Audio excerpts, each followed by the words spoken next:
This is the CopThink podcast where we answer the question, why do the police do what they do? I'm the host, Brian Casey. My guests are Eric Hagel. He's a Minneapolis police sergeant. And Ed, oh darn it, I was going to prepare this ahead of time. Let me try it. Go ahead. Ed Chionchio. That's it. Or Jersey Ed. And I was going to get to that too. That's your nickname. And I think that'll reveal itself there. Yes, of course. And Ed is from Genesis House. And later in the program, I want to make sure you spend some time talking about Genesis House. I thought for our topic today would be my part in my recovery. Because I've heard both of you guys, since I've known you, mention some things that you did. In fact, one of the ideas about doing a podcast came out of writing a book on officer wellness. And I was very stingy in the acknowledgement section, but I acknowledge both of you guys because you really impacted me in a really good way. Ed, you were, I thought, super, eager and supportive of working with cops and thinking about my point of view on things. And Eric, I wrote in there under you, for you, Eric, I wrote, yeah, you're a co-conspirator in truth-telling. Let me just start out by saying that because I'm not in recovery. I don't have a substance use disorder. I don't struggle with that. The joke is I could stop any time. That's what our joke was too at one point in our life. Couple of years. But because of that, because I knew this was going to be a big part of my role as the EAP director at my department and working with officers with drinking problems, I thought I need to get a deeper understanding of this issue. So I've relied on both of you guys to help me with that. So Well, thanks. Yes. We do have some experience in that department, I guess. You learned it the hard way, huh? School of Hard Knocks I went to almost 18 years. Was that a night school or day school? It was a 24-hour, 7 days a week, nonstop school. It's a combo, yeah. You got to keep a lot of things straight. What I was going to say is it was always so easy to talk to you about that stuff because I could tell, even though you're what we would call normal, right? When it comes to those things. In that regard, yeah. But you always had, I could really tell the interest you had in what I was talking about. It was different than when you're trying to explain it to someone who's just, nodding along. It was... Oh, thanks for that. I think part of it was curiosity and part of it was fear. Meaning I knew what I was up against. I knew how this is a real issue amongst our 600 sworn people and other people that rely on me. And I was scared. I was scared that I didn't know enough and that I would make mistakes. And Eric, I've even talked to you about what would you do in this scenario kind of thing. That's been very helpful. And I guess that's what made it easy for me, or made me always want to come back and tell you more and more stuff, because I thought this is actually going to get out and help people. Because I could tell you were taking it in to use it somewhere down the road. So it was really, it meant something to me too. Huh. And the one thing I do have to say, every time we met, and we've known each other for years now, and you would always be curious, asking questions, and you weren't afraid to ask those questions. And I do remember you always saying, "What if I make a mistake?" or "What if this?" But nothing's ever perfect, And I think that's what you realize. But you always wanted to get more and more information, and you would always sit with me for hours, sometimes in that smoky cigar lounge. I'm sure your wife was not happy the way you came home smelling, but you would ask those questions and be honest that, you want to learn more and more. And that's what impressed me about you. And also, you have a great opportunity here with St. Paul. Are we allowed to say that? Sure. Okay. With St. Paul. Yeah. And we're talking about the saint or the city? The city. Oh, okay. With the city, because a lot of police departments, large police departments, don't have an EAP. And St. Paul is very lucky to have you, and very lucky to have you do what you're doing as far as the EAP, and getting all this information and trying to keep these cops healthy and well. Yeah. Thanks for saying that. Well, it's true. So.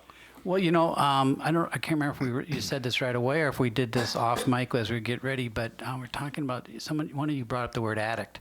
Do you guys, the current term right now is substance use disorder or alcohol use disorder. It makes sense. However, it's 3 words, where addict or alcoholic were 1. Do you relate to that term, substance use disorder? Do you claim that, or what do you think of that? Get her. I identify myself as an alcoholic in recovery. And when I went through, multiple treatments and when I got better, I needed to identify as that.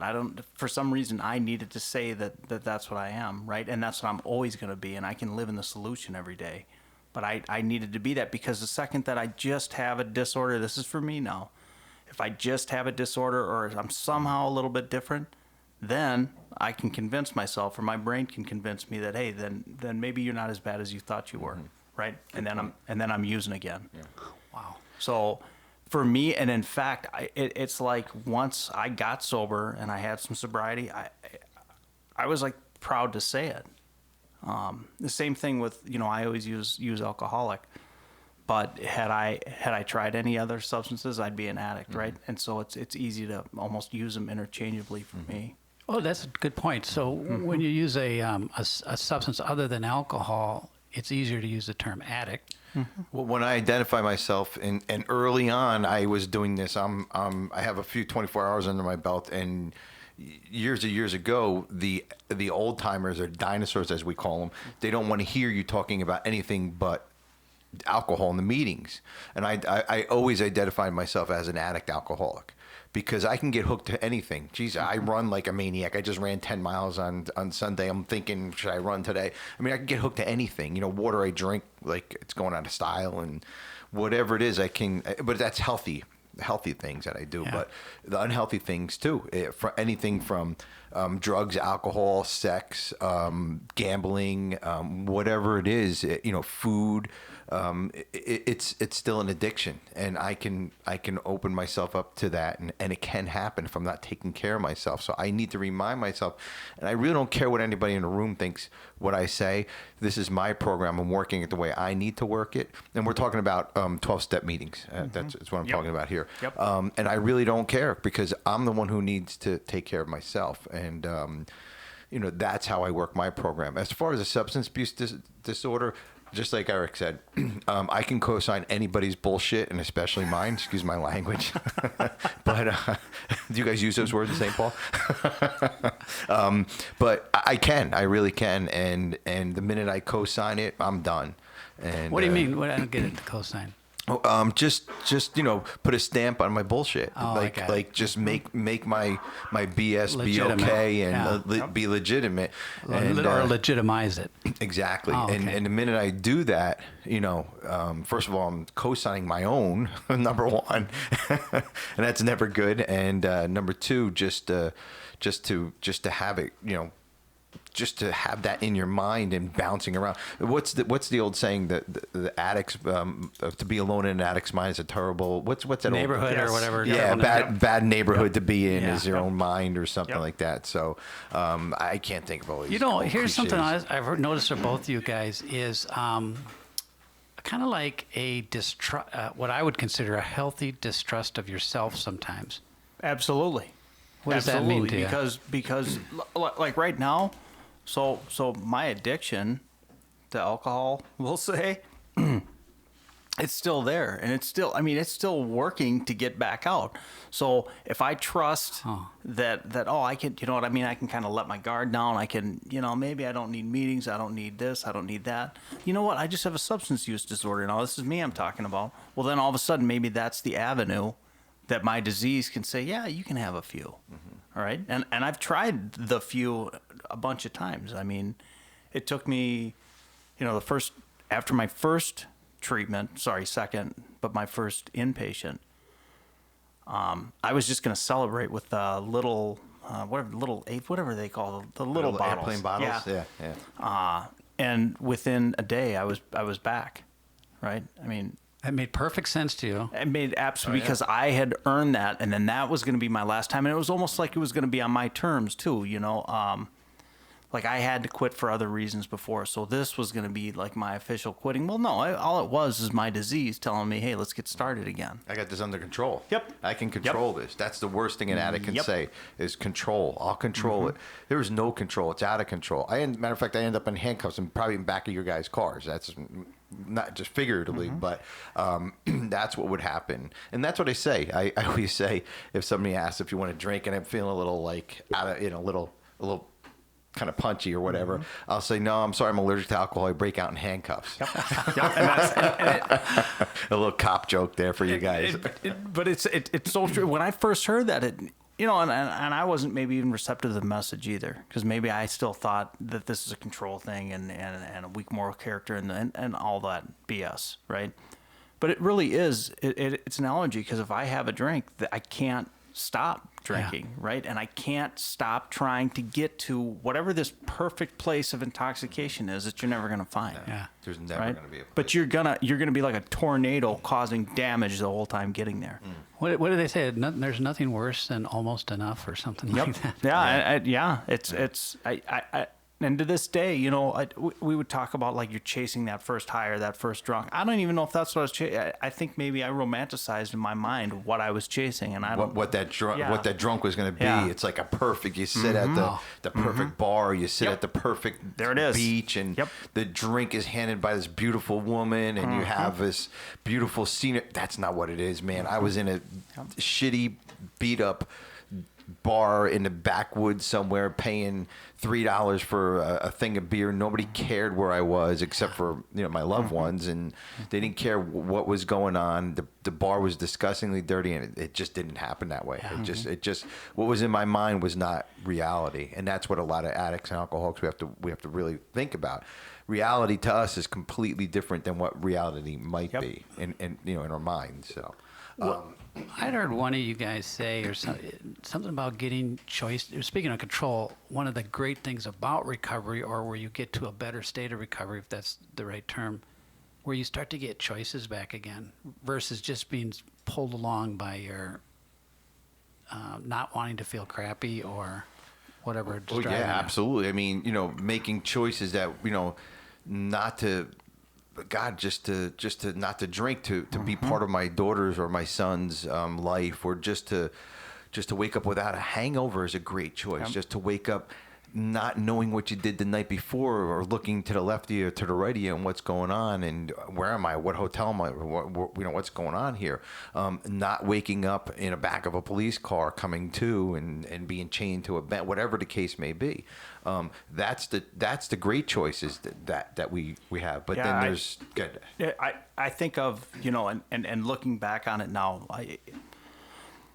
you always think you're going to have this spiritual experience, right? Maybe some white light thing or something you thought you saw in a movie or something. Well, looking back, my first one was when I was second time in treatment, and I was living in a halfway house in Duluth, 35 years old, right? So I'm like, what have I done to myself? I remember walking home from a meeting on a Saturday night, and it was like everything was lifted. I was sober for maybe a month and a half, but it really was, I just remember thinking, I can choose to do anything I want right now. I'm not hurrying. I must have looked at my watch, and like that would have been the time I would have been hurrying to the liquor store. I'm not, my brain isn't racing with lies and bullshit to everyone. Right? I was actually free.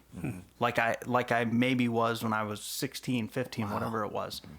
But that was the first one for me, and that was it. I could choose to do anything, and here I am. I'm just walking along in Duluth. It was like, it was. Well, it gives us a freedom of our mind is are the only thing that can hold us back, and before it's the alcohol and the drugs and the tied down to the addiction that held us. Your mind's a tough thing, even when you're not using. It can control you from doing things that you don't think you can do. I always say if you think you push as hard as you can, you're only at 40%, and that's with anything in life. And now you take an addiction, or you take something that's even more kind of holding you back, then you're really doing nothing in life. I mean, I was 28 when I got sober, and I accomplished absolutely nothing at 28. When I got sober, by the age 30, I ran, I think, 3 marathons by that time. You know, when I was 28, I was like, there's no way I'm going to, I don't even know what a marathon is, let alone that. So yes, it definitely controls, it definitely kind of puts a damper on your life, and you just don't have any say in life, basically. You're not free. No. You are not free. And when people talk about how much of your day does it take up, well, once you get away from it and look at your whole day, it really does. Yeah, you can fake your way through life and relationships and work and everything, but none of those things are getting even remotely what they should. No. And then once those things start to fall off the wayside and all you care about is using, Yeah. and it's your whole day, and you're not free because the disease is controlling every choice that you're making. Yeah, it's your first love. It's what you think about continuously. You plan your life around it. Ed, how about you? Eric told that story when he was up in Duluth, and he kind of came to this kind of. What was one of your experiences of like, wow, this is how life could be? Like my come to. Yeah. That's interesting. You use that phrase. It's almost like waking up. Maybe. We call it a spiritual awakening. Okay. So my first spiritual awakening was it's still in my addiction. I was married, 3 kids, living with my mother. We were on food stamps in Wick.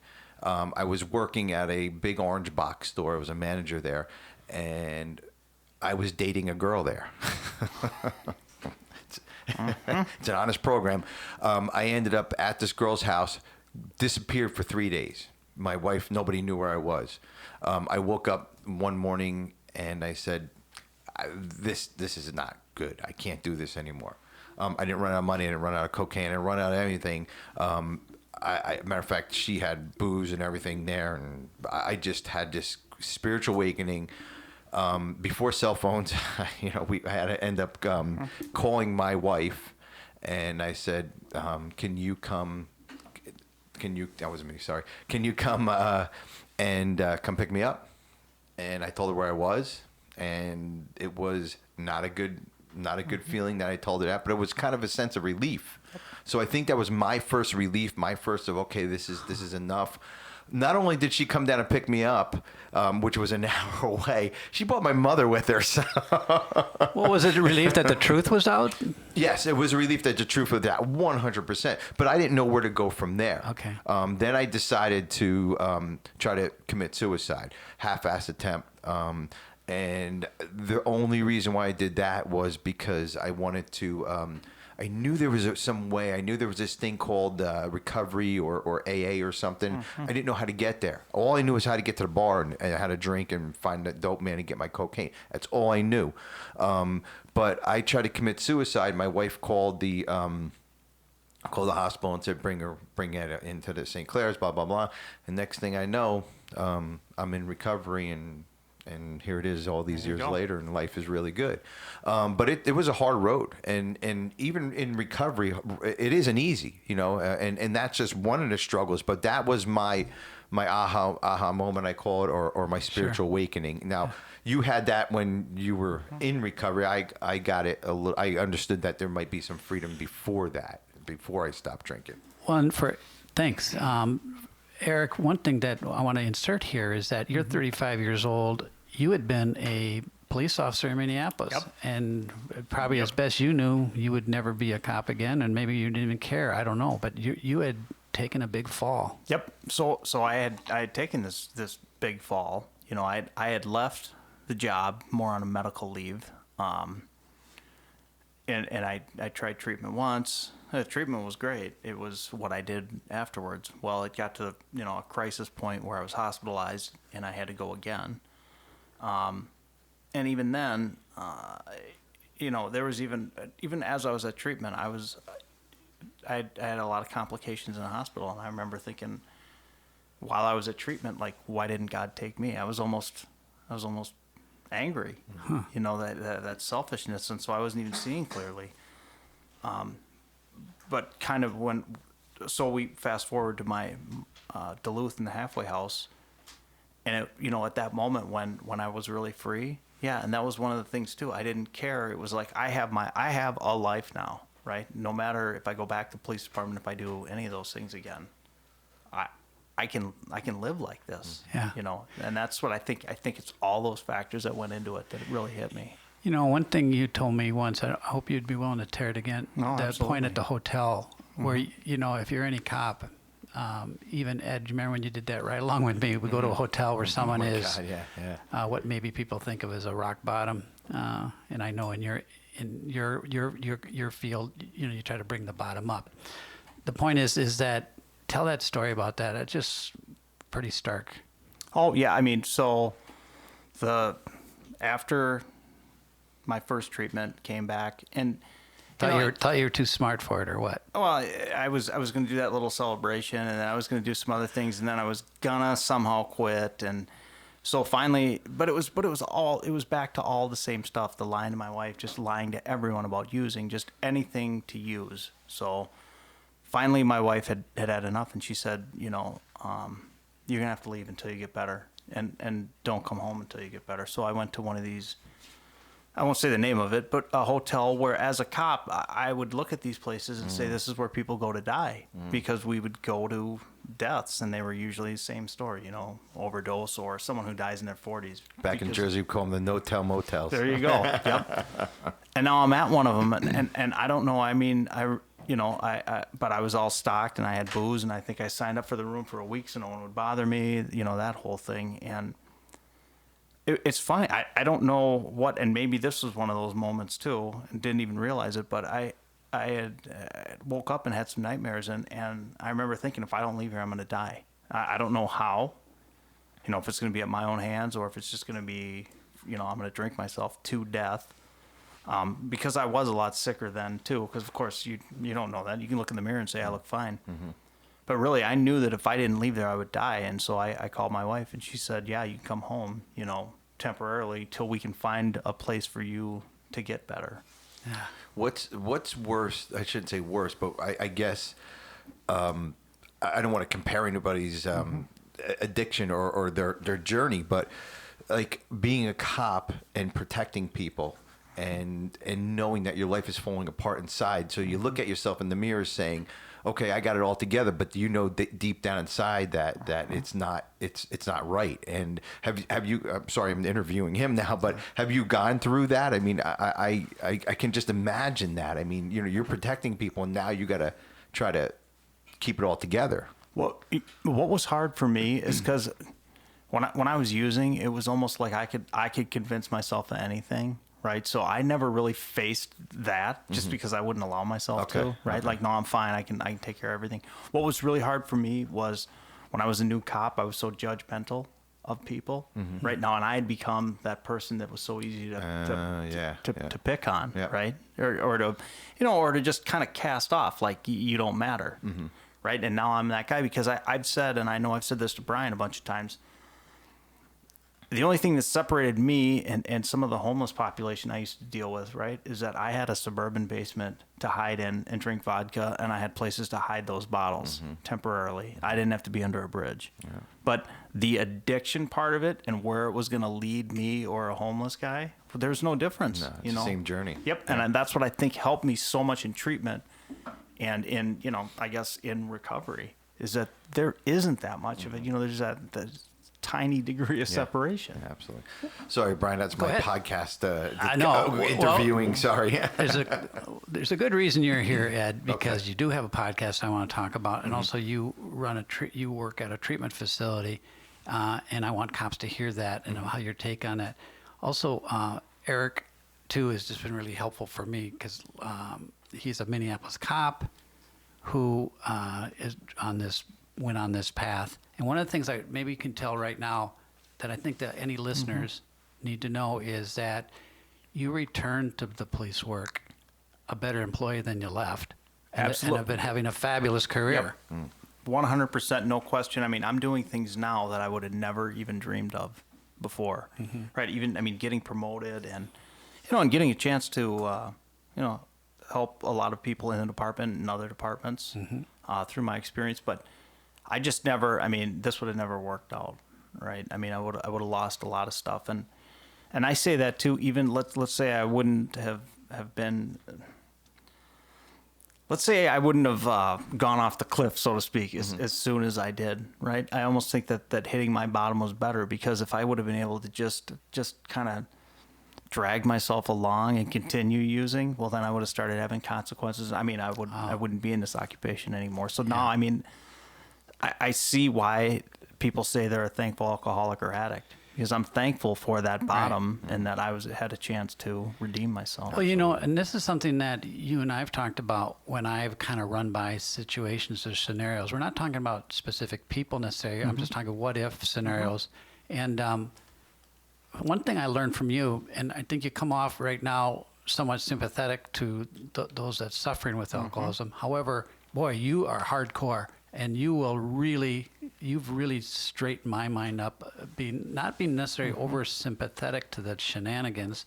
I'm trying to get at some of the manipulation. Yep. I mean, one of the major things about the disease of addiction is manipulation. It's the lying, it's the convincing, it's the being the smartest guy in the room.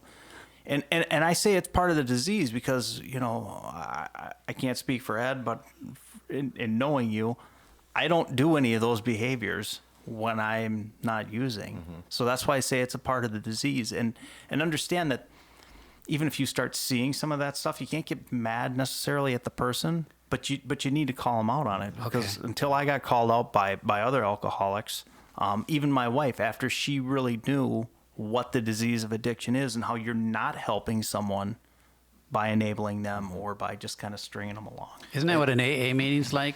Absolutely. Oh, yeah. Yep. Yeah. A lot of truth telling. Yeah, and this program, and we talk about AA, and when we talk about a disease, we talk about our alcoholism or our addiction disease, but it's progress, not perfection. Yep. Just because we're here talking about it and life is good, doesn't mean life is good. It means we know how to deal with it in a sober, sane and normal way, without drinking or going overboard or doing whatever we have to do. But we still have problems. Things still arise. We you know, I got divorced twice in recovery.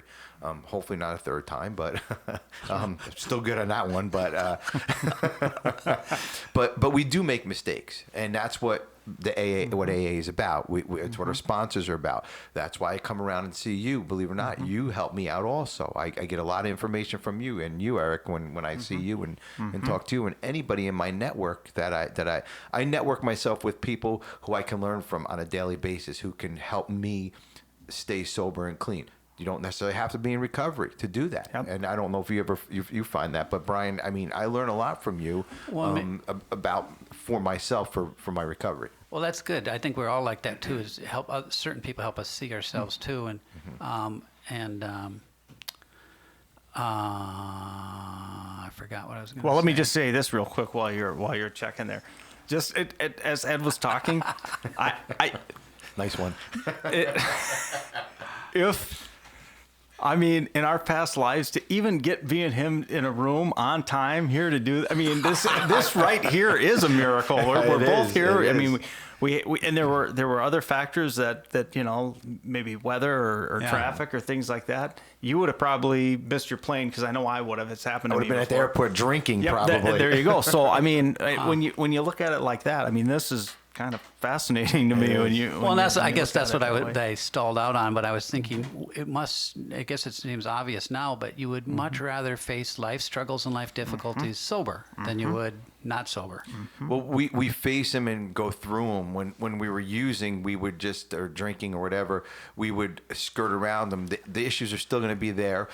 Drinking them away. Yeah, they go away when you're drunk and you're high and you're stoned that night. When you wake up in the morning, they're compounded probably 1,000 times over, because who knows what you did the night before. If you can figure it out, then you might be able to do some damage control, but that problem that you had or that problem that was going on never gets fixed. Yeah. Now as you know, recovering alcoholics and addicts, we were able to tackle those programs. I mean, those problems. Is it scary? Yeah, absolutely. Is it sometimes you don't want to do it? Yeah, no doubt about it. But, you know, we get through them because we know there's going to be hope on the other side. We don't need substances to get through when we think we get through it, you know, and that's kind of, I guess, I don't even know what I'm talking about, but I guess. Well, you know, I can even say, and I bet you see this, Ed, that when people come to Genesis House, right, I mean, they're probably at their worst, a lot of them. And none of those problems and none of that wreckage that they caused That's all still going to be out there waiting for them. Hell yeah. But I bet you see that when they start to have some clarity in a few weeks, they actually are like, well, no, I can deal with this. We can fix this. We can get through them, or we can at least mend this to a point where, you know, we can move forward. And that's what I think you're talking. It's funny because all those issues don't go away, but you can Start working on them right away. You can work on them. You can deal with them. You can live through them instead absolutely. of just hiding from them or numbing yourself. Well, and Ed, you said you were like 28 and you're like, I haven't accomplished anything. I imagine that's a huge part. If people have lived year after year with a drinking problem or whatever, it's like that arrested development. It's like everybody else made progress in their lives while I didn't. And now I'm suddenly... Yeah. Well, thank God I got sober at 28. I mean, I look back, I wish I was 28 again, but you know, at least I had my whole life ahead of me. There's some people that I deal with that are 50, 60. I had an 80-year-old one come in once, but you know, at least they're getting sober. Sure. But at least I had that whole. Well, and maybe you get a chance to repair ahead. some of those relationships. Exactly. It takes a long time. Sometimes my first ex-wife, it took almost 20 years to repair. We're on talking terms. We've been divorced a long time, and this past Christmas in 2019 was my daughter, because she was pregnant when all this went down with my last daughter. And we never spent a Christmas together. So my daughter, Britt, never had a Christmas with her mom and dad together. Oh. So we spent Christmas at my son's house in 2019. And we got her a little ornament that says Britt's first Christmas with mom and dad. Oh, well, I've got a little surprise that both your ex-wives are here right now. Come on out, ladies. Oh my God, that would be a sight unseen. Yeah, but that's what recovery does, and it doesn't come in our time. You know, if you think What you're do you gonna, well, if you think you're gonna, you know, come into recovery because you want to get your wife back, or if you want to get your job back, or if you want to, God has other things planned for you, and it's His time, not ours. And I'm not a God person. I'm not a preacher to it, but I do believe it is my higher power, and I do believe. I'm laughing because you say you're not a God person. Why? I know you get on your knees. You've admitted it. I do. I know that you're wearing a crucifix around your neck right now. I do. And I thank God every moment for what I have. I'm just not a preachy person, okay, to say, you know, you should listen to God. Everybody has their own God out there. Everybody has their own belief. Some people don't believe, and it's okay too. That's what AA is about. Yeah. Matter of fact, there's parts in the big book for people who don't believe. But you know, it's just that there's other plans for us. Our higher power has other plans for us. And if you think you're going to come to the program and you think you're going to get everying back that you want, you might as well just go out and drink, because it's not worth it. Go ahead. I just want to say too, and this just as I was saying this, it really struck me. It's true, and sometimes it's difficult because you go and get sober, and all of a sudden now, and you're still kind of in this, you know, martyr, manipulator mindset. Right? So you expect everyone, when you walk out of treatment, like, should just treat you like it never happened. Like, I just did this heroic thing. I got sober. And that's just so, I mean, and it takes time. But you can deal with that stuff sober, obviously. But everything doesn't come back immediately, and it shouldn't, because you spent some time damaging a lot of relationships. Sure. And just because you got sober, you know, it takes time. It takes time for people to come around, and I'm a big believer that a lot of people do. Mm-hmm. It takes time, and then and the truth about that is it's through the actions that you take going forward. And words don't mean anything. Words and promises. Exactly, yeah. Some relationships you may not be able to repair, and you just got to be okay with that. You have to be okay with that with yourself and move on. It's not about trying to make the, you know, then you become an enabler, you become a people pleaser, trying to fix the relationship. Oh my God, Brian, you okay? You know, and you don't want to give me the time of day. If you don't want to give me the time of day, and I'm okay with it, and I know truly in my heart I apologize, and I know that, you know, I'm kind of, you know, I'm not going to ever do that again to you. And if you don't understand it, it's okay. It really is. But I have to move on and do other things too. I need to grow. So, you know, that's good stuff. One of the things that I get calls once in a while, because I'm here in Minnesota, is from treatment facilities near and far that says, hey, I got a cop that's coming back to work, and he or she's really nervous about that transition. And that's probably a real good, healthy fear. That's fine. What can I connect them with? Well, as much as I wish, or maybe imagine or dream about, we don't have the network that I think we could benefit from here locally. But one of the really nice things is I can call Eric and I can call a couple other cops to meet up with that cop and help them transition.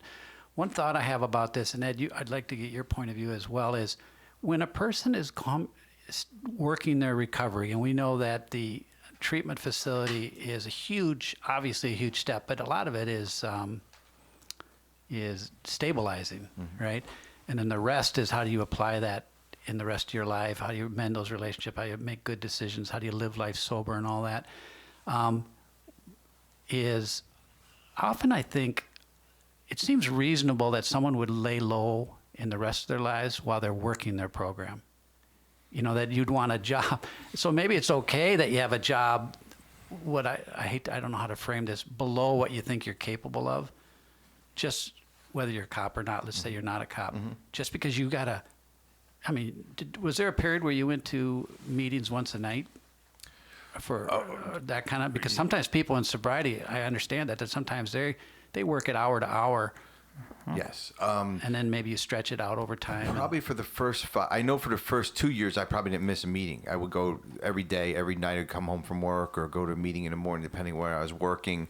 And the weekends, I would do 2 meetings on Saturday, 3 on Sunday. But life starts to happen also. AA is about a balance, and your program is about a balance and getting, the balance and things in order. I also had 4 children I had to take care of. I had to balance that. Then I met my second wife, and we got married, so I had to add that in too.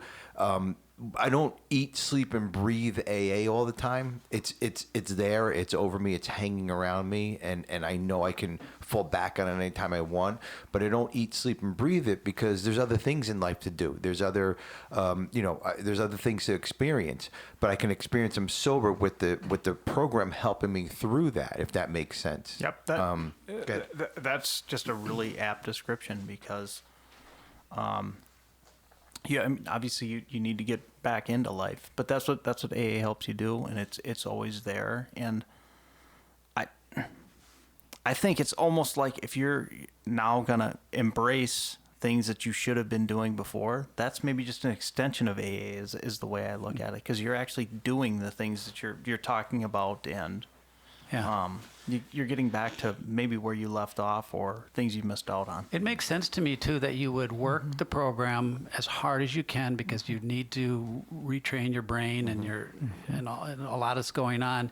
But I kind of like the imagery of you're working the program, but life takes over. One of you guys just said that, where then you start to compete for other things, compete for your attention, healthy things like your responsibilities, your increasing status at work, other people's needs, things like that. And then it kind of maybe pull you away a little bit from your, though knowing you guys and this kind of humility thing, you also kind of always have this distrust a little bit of your numbers or your, a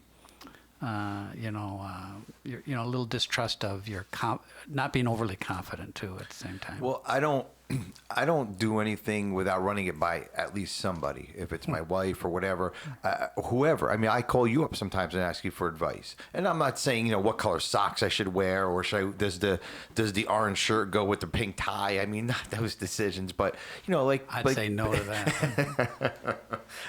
But the big decisions, whatever it may be, and I have that network, and you are part of that network, and I make I kind of run it by whatever that is, and that's kind of how AA teaches me, and the program teaches me to make those decisions without maybe I might have got a meeting in a couple days or a week or whatever the case may be, but that's how it comes creeping back into my life when unexpectedly. So nice. Let me do a quick commercial here, and then Ed, I want you to talk about Genesis House and some of the other things that you are doing. Absolutely. So if you enjoy this podcast, you might be interested in my book. It's called Good Cop, A Get Healthy, Stay Healthy Guide for Law Enforcement. I cover a lot of topics that we're talking about now, including there's an entire chapter on alcohol. And the subtitle is We Drink to Feel Different. The book can be purchased through Amazon. You can also find more about me or the CopThink podcast or Blue Watch Officer Wellness Training, all at goodcop.com. Ed, what can you tell us about some of the other things you're involved in? Oh, well, A lot. I'm constantly working. I'm constantly helping other fellow alcoholics and addicts. And when I got into this business, I don't think we kind of formally told anybody what I did. I am not a police officer. I'm not a first responder, but I work very closely with the first responders. That's how you and I met. I work for a company, Genesis House. We have a first responders program, and we are a substance abuse treatment center. We're a residential program down in Florida. And for some reason, I just gravitated towards the police mainly, but we do work with a lot of the other first responders. So that's kind of what we do at Genesis House. I also do a couple podcasts. Yeah, why don't you tell so people can find out. So I do 2 podcasts here that go perfectly right in with everything. That's a weekly podcast. First podcast is called, and you've been on both of them, Brian, a couple times. My first podcast, it's been going on about 2 years now. It's called Friends in Recovery, the Addiction Podcast. And we talk about what we're just talking about here. We bring people on in recovery. We maybe share our stories. You name it, we've talked about it on the show. I have a retired police officer, a Lowell cop, Mike Miles, who used to do your job, not your job, but yeah. What's his nickname? Oh, the Podfather. He's the Podfather, and I'm Jersey Ed, and so we do this whole this whole show on recovery, not just on law enforcement. It's just about recovery. When you came on the show a couple times, and I read your book, I'm like, well, we can do a podcast for first responders, and it's not really a podcast about addiction. You really inspired me for it. It's health and wellness for first responders. That could be, we talk anything from suicide prevention to healthy living to sleep. Yeah, the Podfather talked about one time. He lost 35 pounds when he retired because of the eating habits that he had being a police officer. Just the hours. I mean, you name what we talked about, and that podcast is called Answering the Call, the First Responders Podcast, and it's a Friends in Recovery podcast. So I do 2 of them. They're on a weekly, every week, Tuesdays and Thursdays, and I guess everything will be in the show notes, so you guys can look all that up. And then my job is to help addicts and alcoholics get into treatment. And again, mainly I work with the police officers and the first responders. That's my big share. I guess all those years you guys were chasing me. I figured I'd give you guys a hand now. So I remember the first time I met you. It was very impressive because you pushed your way into my office. And I was like, wow, I actually, you know how cops are with therapists? They actually respect authority. I really respected your pushiness, and I got to get this done. I want to talk to you. I want you to pay attention to me. I remember I just really liked it a lot. Well, the program we have, I believe in it, and you experienced it too. Yeah. You sent folks to us, and it's just a good program. So I do believe in it. Sometimes I may come across that way, but now we're good friends. Yeah. No, I actually liked it. Thanks. It was a good thing. Thanks. Eric. Well, he's a East Coast guy here. Yeah. You guys aren't used to right that right in the heart of the Midwest. I will tell you too. The first time I met Ed was through Brian, and I don't know. I just knew he wasn't. I knew he was a real deal. All right, it's like takes one to know one. I don't know if it's that sort of thing. And I've thought of this since. You're really committed. I mean, you keep coming back. You didn't come here one week and say, hey, these are all the things I can do for you, and then we never heard from you again. So, I mean, it's been a while now. God, it has to be almost 10 years. So, how long have you been in your position? 6. 6. Okay, so 6 years. I was come up before that. Yeah, so, you did. Yeah. So, but absolutely. I think when it's easy to say takes one to know one, that sort of thing. But I mean, just from the first time we talked, just the way you spoke about addiction and recovery, I can tell you're the real deal. So, Thanks. What about both? I know both of you guys are really cognizant of your diet and exercise. Is that part of your recovery, if that's the right phrase? I think it is. I think, and for me anyway, it came once I got sober, I had liked exercise before, and so it just seemed natural. And it's even to the point of, there's so many volumes of it changes every week. It's almost some of the marketing. You should be doing this and you shouldn't be doing this. Well, I think if you're going to do it and you like it, you should be doing it, whether that's walking or, climbing Everest, or anything in between. But I think it's just any of that. I think that there's a lot more of a mental health component to exercise than maybe it gets credit for. Everybody just thinks of maybe some of the vanity and I'll be able to do this after 8 weeks, or I want to look like this for a photo.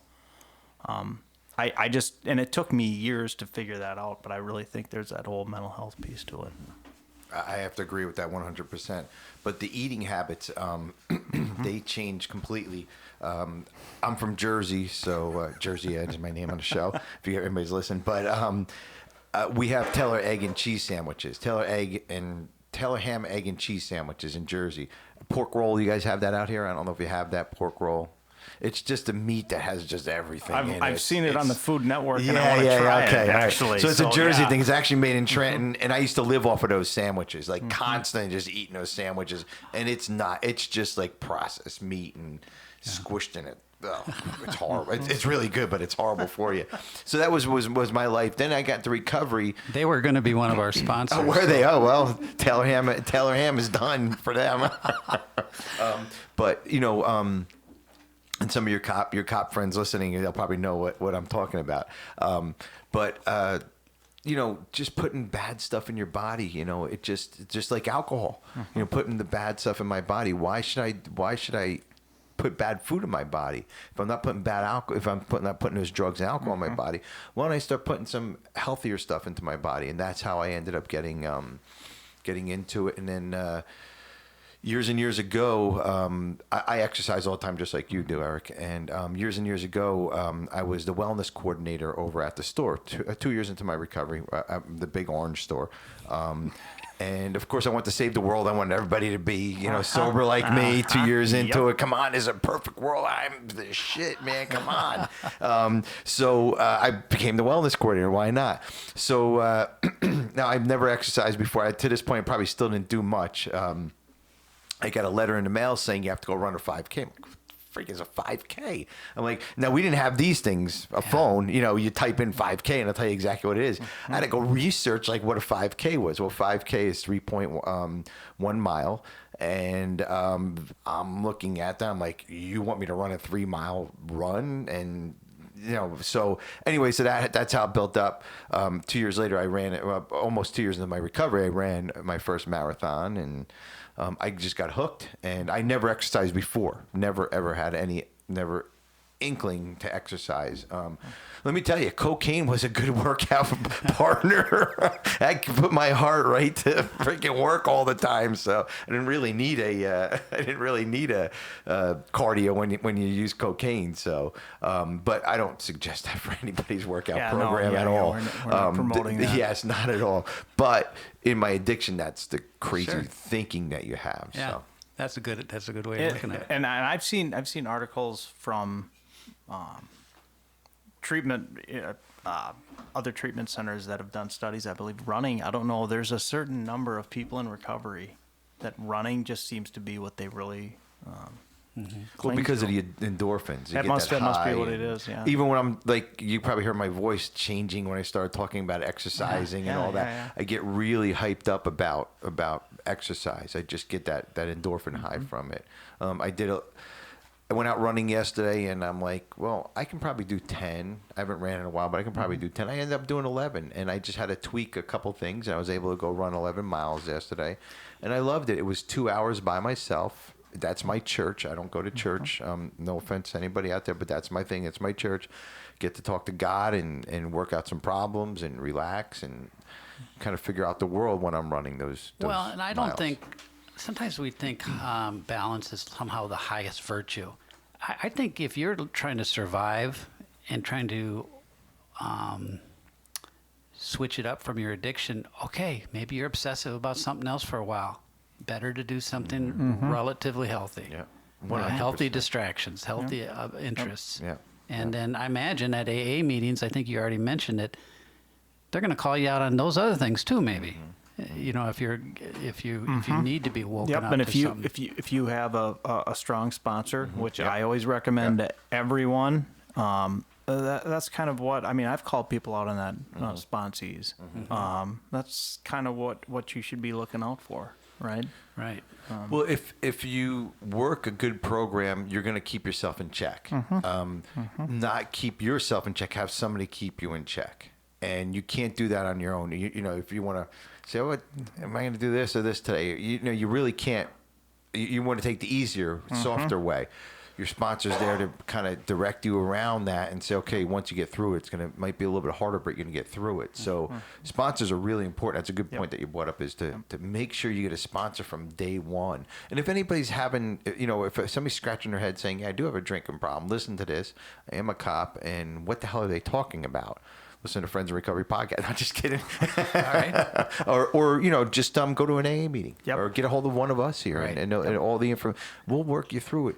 This might be foreign language to somebody right now, you know, and maybe the people who don't have a problem may not even understand this. Yep. Oh man, I'm so glad know? What do you want to say to people listening right now? You already said that, but you know, I don't think help is as mysterious and far away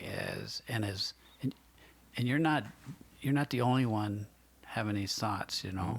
No, you're not alone out there, number one. But Eric, when you and I got sober, it was harder to get sober way back when than it was today. Because you had to walk uphill to the Yes, you had to walk right, both uphill ways, both yeah. ways in the snow, and no, but recovery is cool now. Oh. Recovery is really cool. That's very Recovery's true. a thing now. When we were, well, I don't want to speak for you, but I know when I was getting sober, it wasn't a thing. I wear recovery on my sleeve. I tell everybody that I'm in recovery. I don't care if anybody tells that I'm in recovery. Obviously, if I go to an AA meeting, I'm not going to say, "I've seen you there," but you have my permission to tell. And this is what I told you from the beginning. If you have an officer, you can tell them I'm in recovery. Yeah. I'm proud of my recovery because I was not proud of that other life I was living. Yeah. That crazy, insane life.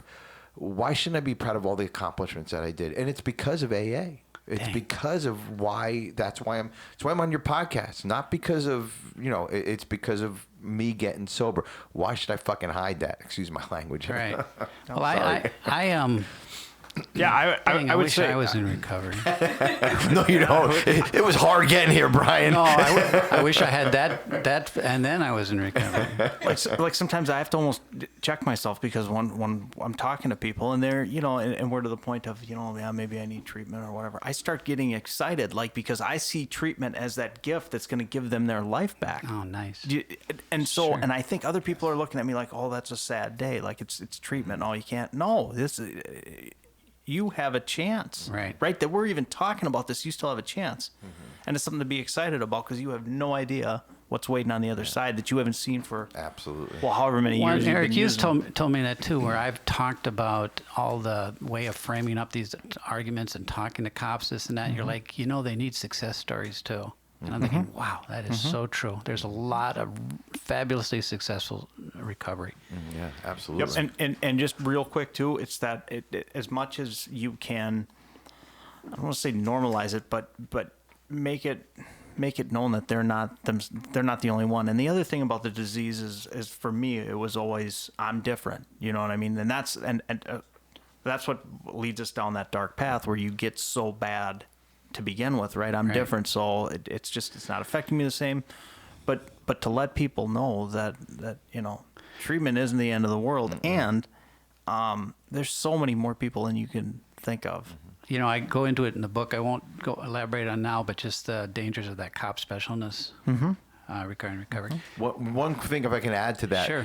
When somebody calls me, when an addict calls me and they're ready for treatment, I'll ask them, how are you doing? I ask that specifically every single time. And 100% of the time, they'll say, well, not too good. It hasn't been good, or I'm okay, or I'm fine. And we know what fine means in recovery. I won't say it, but look it up and go to a meeting and you'll figure it out. But they think this is the worst day of their life. This day when they call me, my day when I came into treatment, that was the best day of my life because I was able to put down everything.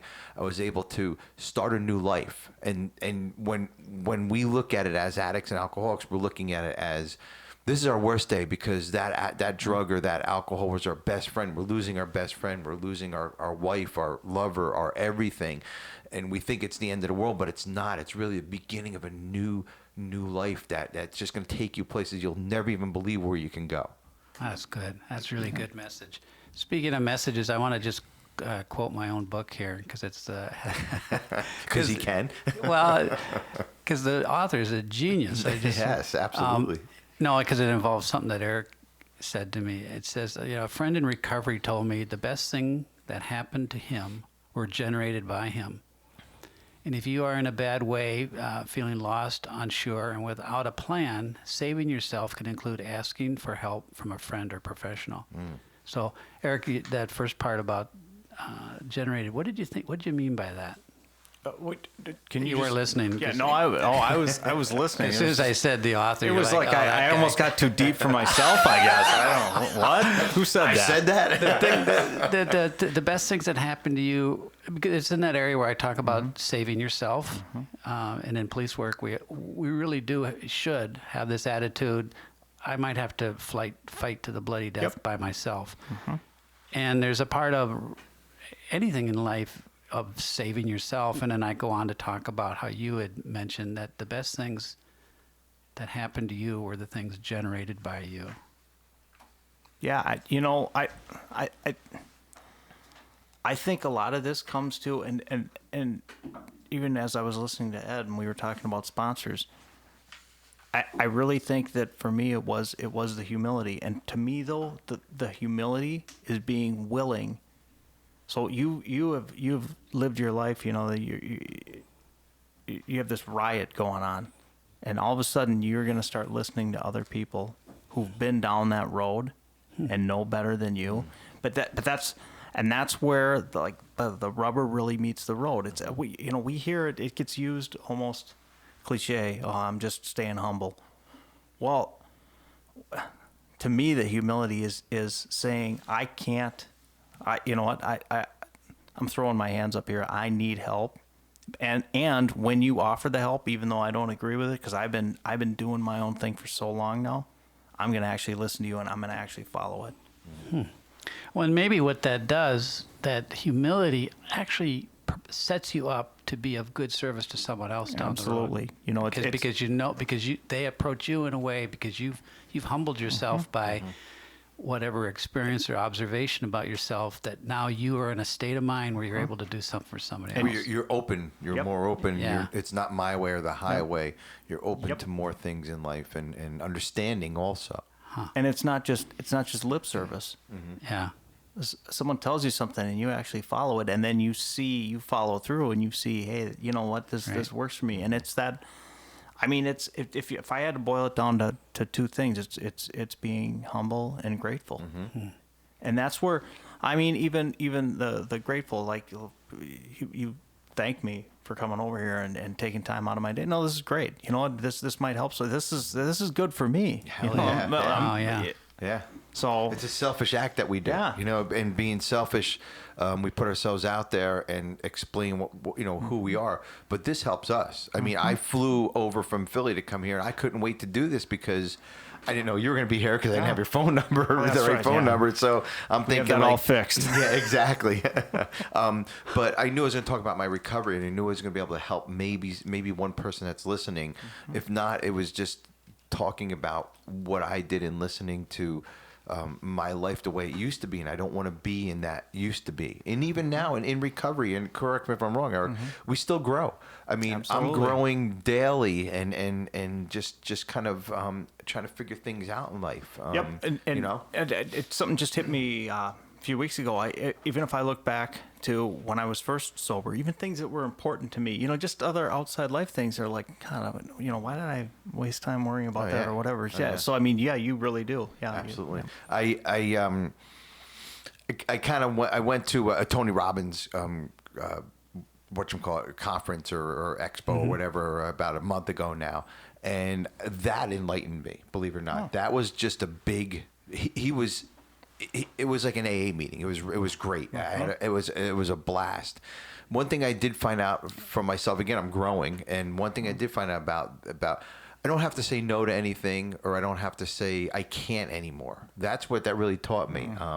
Like I was saying, I went on my run on Sunday, and I haven't did a long run in a long time, and I kept putting myself down like, oh, you're no good, those old tapes that are going on, and I said, you know what, I'm gonna go out and I'm gonna run the best 10 miles that I can on Sunday. Now, I haven't ran 10 miles in a long time. I think I got up to 6 or 7 miles, but I figured it out. I don't have to run an 8-minute pace. I can run a 10-minute pace. I can run a 12-minute pace. My end goal is to run the 10 miles. Well, unfortunately, I didn't run 10 miles. I ran 11 miles because I can, and I was able to put my mind to it.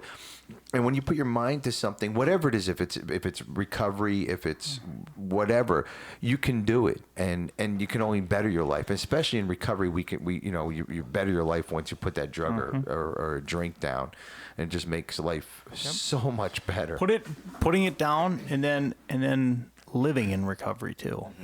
That's because that's where that's where you make the changes, I guess. Yeah, living is very important. Yep. You can go to all the meetings you want, but if you don't put this plan into action, your life sucks, basically. Yep. Then you got a shit life. Yep. You're just going through life. Yeah. Not using what you always wanted to do, and that's all you're thinking about. Just go. So you're a dry really, drunk. You might as well go freaking drink. Yeah. So. I think I've heard your story, not maybe from kind of beginning to end, but I've heard Eric tell his story because he's done some Blue Watch training, and it was pretty shocking. I mean, Eric, you were in a coma. And Ed, That's cool. I never got there. Yeah. Just kidding. I know that's a perfect segue for this, because I've heard about this at meetings and at treatment, and a counselor brought this up, and it's true. He's like, what else but a group of alcoholics and addicts who had this near-death experience, and they're in treatment, and they're pissed because they didn't see the white light that was described to them. Do you know what I mean? They're complaining about that, and here you are, you're sitting here. For Ed, it was red and blue lights. Oh yeah, the red and blue lights. Right. Those guys always chase me. I don't know why, but. Well, let me just say this, and this is something we should say. You can lose it all. A cop that's drinking and not managing his drinking, you got to know you can lose everything. You can lose your job. You can lose your loved ones. You can lose your freedom. And the two guys I'm talking to, for whatever reason, you got close. And I'm sure you wouldn't want to go back there again, but No.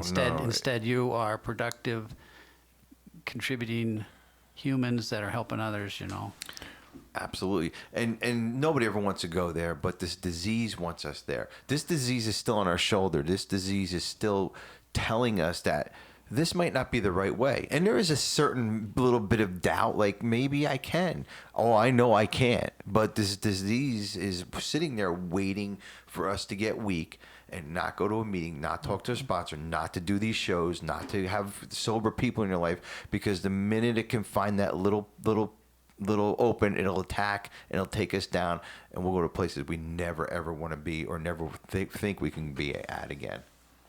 Yeah, I mean, that's I couldn't put it any better. It's like it's there. It's probably getting stronger, right? Oh yeah. But for AA. What's getting stronger? Your Our sobriety? disease. The disease of addiction. I think As hard just as we gets- work on our sobriety, that disease has to work to keep up, Oh, to keep it going. Because Yeah. this disease never goes away. For you folks out there who has to have the privilege that does not have this addiction, it's always there. It's never going to go away. Here's the best way to explain it to everybody. You guys are cops. When you come home, you guys put your gun down, take your badge off, take your uniform off. But there's still a piece of you guys that are police officers. You're always watching. You're always looking. You never turn that being a police officer off. You can't. It's who you are. Same thing with this disease. I can never know that I can turn this off and be, okay, well, I'll never drink again. bullshit. I don't know. I don't know that. So I can never turn it off. And I have to be vigilant about it. So if I'm vigilant about my recovery, that disease has to keep up with me and be stronger and stronger as I get stronger and stronger. I believe anyways. You know, and I've heard one of our friends, Matt Flynn, is a St. Paul cop that did another podcast where he talks about this, and he tells this funny story where he doesn't know he's being funny, but it is funny. He says he doesn't really have the urge to drink anymore because he has enough years beyond that part of his life is kind of stabilized. But he said he still goes to meetings because he still has an urge to be an asshole. Yes, I've heard him. Yeah, now that, Yes. And he also says, so that's just a reminder too of you're like everybody else. You got to work on your life forever and ever. And okay, this is your issue. Well, everybody's got something, I guess, and you've gained a lot from this too. It's kind of sped up some things, and maybe you're grateful because you were able to repair some of those relationships, or you value relationships differently. And Absolutely. such. Well, you got away with it with your life. You were in a coma. I should have been dead 1,000 times over along with you. But how about those poor folks that are not making it or dying? 72,000 people died of an overdose last year. That's not a first responder or a cop statistic. That's the United States. 72,000 people. So you got the Viking Stadium over here, whatever it's called. What do they call it now? U.S. Bank. U.S. Bank. Okay. Let's it holds, cut that out. I don't want to. it holds about 70,000 people, give or take, I'm guessing. Yeah. So on any given Sunday, you got 70,000 people running around. On a Monday, all those people are gone. That's what last year's statistic was for this disease that kills us. So we are the lucky ones sitting Absolutely. here. We are privileged to be here. We escaped death, and we're here to talk about it. I'll just correct it. It's the Hubert H. Humphrey Metrodome. That's what it is. Is that what it is? I'll tell you, I saw Hubert Humphrey when I was a kid. Big deal, I guess. No, well, I see a statue outside of City Hall every day when I enter. who is he? On time. He was the vice president. He was the mayor of Minneapolis. Okay, He okay. was, Big local. yeah. What the? Yeah. Yeah. That's- All right. You old guys know that. Yeah. So thank you so much for everything you've done for me and made me better at my job and the truth-telling thing. That is really important to me. People that I feel more sane talking to you guys. Isn't that interesting? That's our manipulation. Yeah.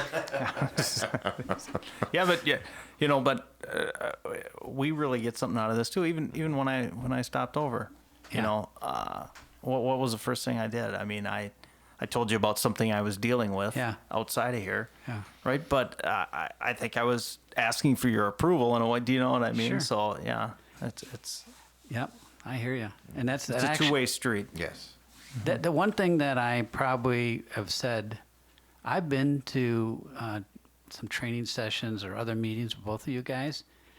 There's something that one alcoholic seems to see in the other alcoholic's eyes. It makes me a little jealous.